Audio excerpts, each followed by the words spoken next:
नमस्कार। अच्छा, कभी ये सोचा है कि वो कौन सी ताकत है जो एक तरफ तो ग्रहों को उनकी जगह पर टिकाए रखती है और दूसरी तरफ ये तय करती है कि इतने बड़े बड़े जहाज पानी पर डूबते क्यों नहीं। आज हम इसी की तह तक जाएंगे, ब्रह्मांड से लेकर हमारी अपनी दुनिया तक गुरुत्वाकर्षण और तरल बलों के इस कमाल के सफर पर। तो आज की इस बातचीत में हम 5 खास चीजें समझेंगे। पहले तो ये जानेंगे कि गुरुत्वाकर्षण है क्या, फिर उसके यूनिवर्सल लॉ को देखेंगे। इसके बाद हम देखेंगे कि गिरने और वजन का क्या रिश्ता है, बल और दबाव का खेल क्या है, और आखिर में तैरने के पीछे का साइंस क्या है। तो चलिए शुरू करते हैं। तो हमारी कहानी शुरू होती है गुरुत्वाकर्षण की एकदम बेसिक समझ से। एक ऐसी ताकत जो हर जगह है पर दिखाई नहीं देती। ये एक बहुत ही मजेदार और पुराना सवाल है कि भाई सेब तो जमीन पर गिरता है पर चांद क्यों नहीं गिरता। इसी सवाल का जवाब हमें गुरुत्वाकर्षण के दिल तक ले जाता है। यही तो न्यूटन की सबसे बड़ी खोज थी। उन्होंने समझा कि ये ताकत सिर्फ धरती तक ही नहीं है, नहीं, ब्रह्मांड की हर एक चीज दूसरी चीज को अपनी तरफ खींच रही है। और यही वो एक ही ताकत है जो सेब को नीचे गिराती है और चांद को धरती के चक्कर लगाने पर मजबूर करती है। तो मजे की बात यह है कि चांद असल में लगातार धरती की तरफ गिर ही रहा है। जी हाँ, पर उसकी जो साइड में चलने की तेज रफ्तार है ना, वो उसे धरती से टकराने नहीं देती और इसी वजह से वो एक ऑर्बिट में घूमता रहता है। धरती का गुरुत्वाकर्षण ही उसे वो जरूरी खिंचाव देता है जिसे हम सेंट्रीपीटल फोर्स या अभिकेंद्रीय बल कहते हैं।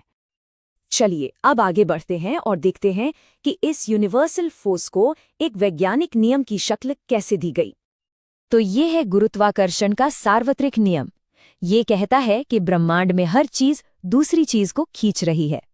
और ये खिंचाव कितना होगा, ये 2 बातों पर निर्भर करता है।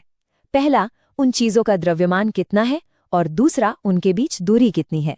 सीधे सीधे कहें तो चीजें जितनी भारी होंगी खिंचाव उतना ज्यादा होगा, और जितनी दूर होंगी खिंचाव उतना ही कमजोर होता जाएगा।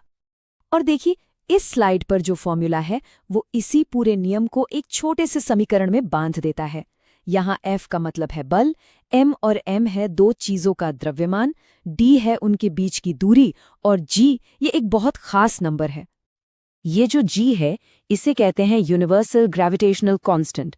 इसकी सबसे बड़ी खासियत ये है कि इसकी वैल्यू पूरे ब्रह्मांड में हर जगह एक ही रहती है, और ये वैल्यू है 6.673 गुणा 10⁻⁻11। तो सोचिए जरा, इस एक अकेले नियम की अहमियत कितनी ज्यादा है। यही वो ताकत है जो हमें धरती से चिपकाए रखती है। इसी की वजह से चांद धरती के चक्कर काटता है। इसी से सूरज के चारों ओर ग्रह घूमते हैं, और तो और समुद्र में जो ज्वार भाटा आता है उसके पीछे भी चांद और सूरज का यही खिंचाव है। अच्छा, अब ब्रह्मांड की बड़ी बड़ी बातों से जरा अपनी धरती पर वापस आते हैं और देखते हैं कि ये गुरुत्वाकर्षण हमारी रोज की जिंदगी में, जैसे किसी चीज के गिरने या हमारे वजन पर कैसे असर डालता है। तो जब कोई चीज सिर्फ और सिर्फ धरती के गुरुत्वाकर्षण के असर में नीचे गिरती है तो उसे कहते हैं मुक्त पतन या फ्री फॉल, और इस दौरान उसकी रफ्तार लगातार बढ़ती जाती है, जिसे हम गुरुत्वीय त्वरण यानी G कहते हैं। धरती पर G की वैल्यू लगभग 9.8 मीटर्स प्रति सेकंड स्क्वायर मानी जाती है। हाँ, ये ध्रुवों और भूमध्य रेखा पर थोड़ी सी अलग होती है, लेकिन हिसाब किताब के लिए हम इसे एक जैसा ही मानकर चलते हैं। ये स्लाइड बहुत काम की है क्योंकि ये द्रव्यमान और भार यानी मास और वेट के फर्क को साफ करती है। देखिए, द्रव्यमान का मतलब है कि किसी चीज में कितना मैटर है। ये कभी नहीं बदलता। धरती पर हो, चांद पर हो या स्पेस में, द्रव्यमान उतना ही रहेगा।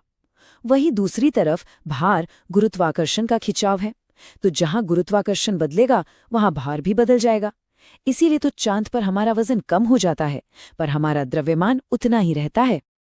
जैसा ये चार्ट दिखा रहा है, चांद पर किसी भी चीज का वजन धरती के मुकाबले सिर्फ छठा हिस्सा रह जाता है। और वजह सीधी सी बात है, चांद का द्रव्यमान और उसका गुरुत्वाकर्षण दोनों ही धरती से काफी कम है। तो चलिए अब बल से एक कदम आगे बढ़ते हैं और समझते हैं कि जब बल को किसी एक जगह पर लगाया जाता है तो क्या होता है, यानी दाब या प्रेशर का क्या खेल है।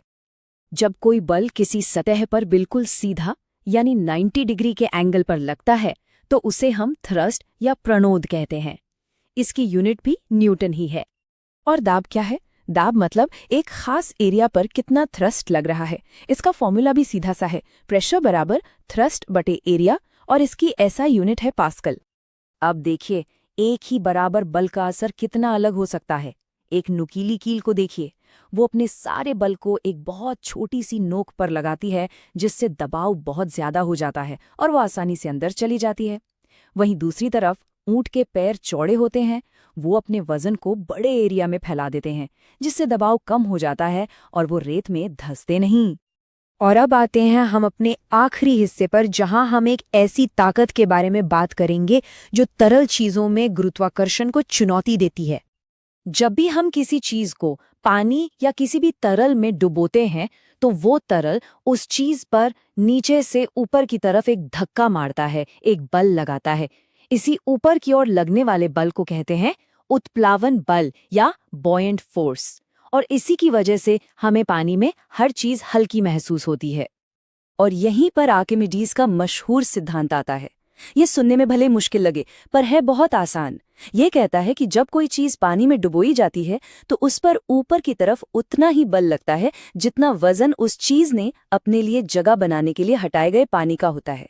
बस इतनी सी बात है। और इस एक सीधे साधे सिद्धांत का इस्तेमाल कहाँ कहाँ नहीं होता। बड़े बड़े जहाज और पनडुब्बियां इसी के दम पर बनती हैं। दूध कितना शुद्ध है ये बताने वाला लैक्टोमीटर या किसी तरल का घनत्व मापने वाला हाइड्रोमीटर, ये सब इसी सिद्धांत पर काम करते हैं। तो हमने गुरुत्वाकर्षण की गहराइयों से लेकर तैरने के सिद्धांतों तक का ये सफर पूरा किया।